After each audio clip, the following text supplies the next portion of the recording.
But first, millions of people around the world today watch two privileged people who preach compassion actually show how selfish and cruel they can actually be, how narcissistic. Harry and Meghan, the Runaway royals, not even aware in their interview with Oprah Winfrey how monstrously appalling they seem. This interview was fascinating not so much for the gossip, nor only for the damage that they've done to the royal family, trashing it as racist, trashing Harry's father, Prince Charles, as unfeeling, and even trashing their sister-in-law, Kate, the Duchess of Cambridge. This spectacular car crash is also interesting in perfectly demonstrating a clash of cultures between the traditional values of service, loyalty and discretion, as exemplified by the royal family, no more than the Queen herself, and the pitiful whinging and the self-obsession and the poor me victimhood of the new woke tribe, as demonstrated by Harry and especially Meghan Markle, his American actress wife. I know the warning signs were there from their wedding 3 years ago, when Meghan Markle invited Oprah as their honoured guest, to the surprise not just of reporters, but of Oprah herself. She'd only met Meghan once, and here she was, front row, virtually. But the thing is, Oprah wasn't just a celebrity.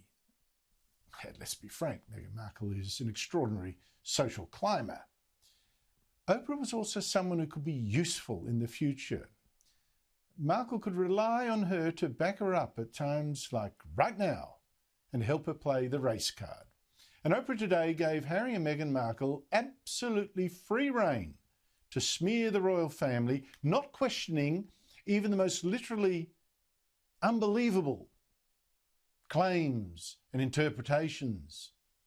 Like this, that someone in the royal family, a member of the family itself, was a racist, someone unnamed, who was racist about Meghan Markle's son.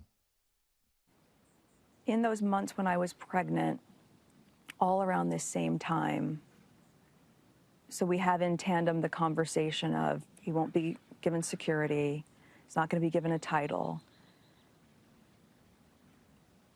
and also concerns and conversations about how dark his skin might be when he's born. What?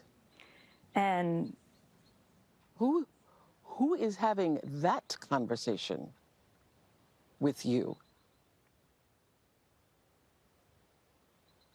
What? Harry, when he came on later in the interview, seemed much less keen to talk about this claim than was his wife, refused to answer Oprah's request for details. But is that claim really as Meghan and Harry presented it? Is it maybe a misinterpretation? We will almost certainly never know, because how's the royal family meant to respond to all this? By getting into a public bun fight?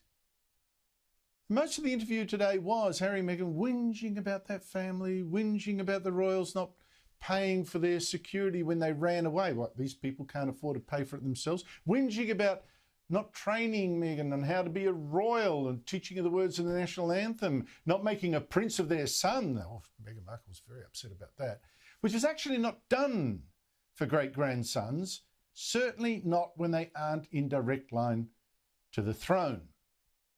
Oh, the sense of entitlement. And said we tried so hard to help the royal family.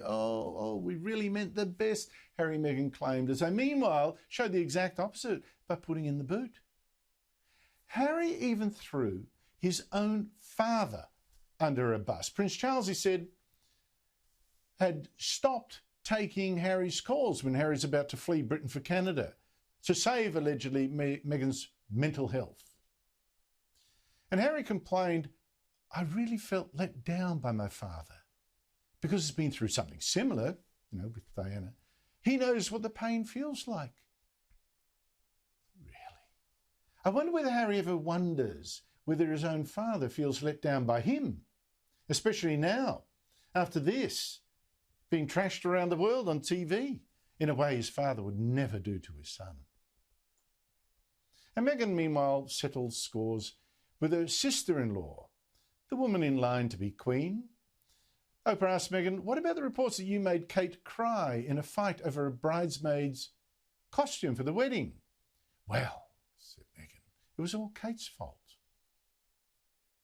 A few days before the wedding, she was upset about something pertaining to, yes, the issue was correct about flower girl dresses, and it made me cry, and it really hurt my feelings. And I thought, in the context of everything else that was going on in those days leading to the wedding, that it didn't make sense to not be just doing what everyone else was doing, which was trying to be supportive, knowing what was going on with my dad and whatnot. And then the big appeal to victimhood, because we are in an age, of course, where victims are holy. Their word is never doubted, certainly not by Oprah. Meghan had been about to kill herself. The royal world was so hard and cold and cruel to a mixed-race girl, and she would have too, if she hadn't told Harry, who stopped her, saved her. And she said, what did the palace care? I went to human resources, but they said there is nothing we can do to help you because you are not a paid member of the institution. Nothing was ever done. And I think, for heaven's sake, Meghan Markle was not some helpless young girl, a naive creature, a Diana, for instance, as she clearly aspires to be. She is, in fact, an actress, 39 years old, someone who came up the tough and rough way. She's rich. If Meghan Markle wanted a psychologist, she could have found and paid for one herself.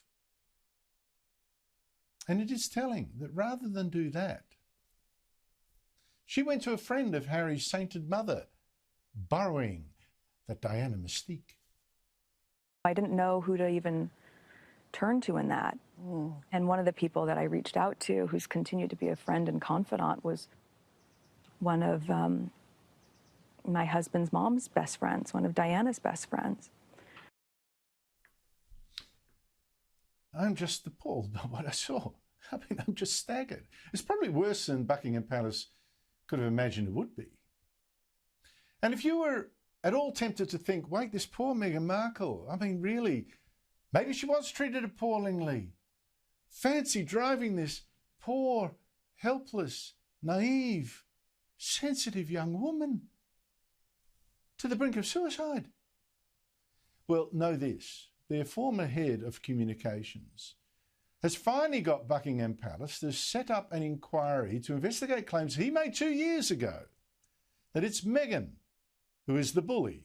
It's Meghan who bullied 2 staff out of their jobs. And no fewer than 10 former staff are reportedly waiting to give evidence. Now, Markle denies the allegations, calls them lies. But it is interesting, isn't it, how a picture changes when you just hear a little bit of the other side, just a little bit. Now, to most of Harry and Meghan's claims today, we probably won't hear that other side. The royal family doesn't wash its laundry in public. It is more dignity and more class, more respect for the institution. But just watching that interview today, I don't know, maybe it doesn't need to say anything at all. Because I think that to many people of sense, Harry and Meghan just stand themselves out of their own mouths. Selfish, selfish, selfish. And Meghan, a narcissist, who smuggled herself into the royal family, found she wasn't the star of the show, who would have thought, and now seeks to destroy it.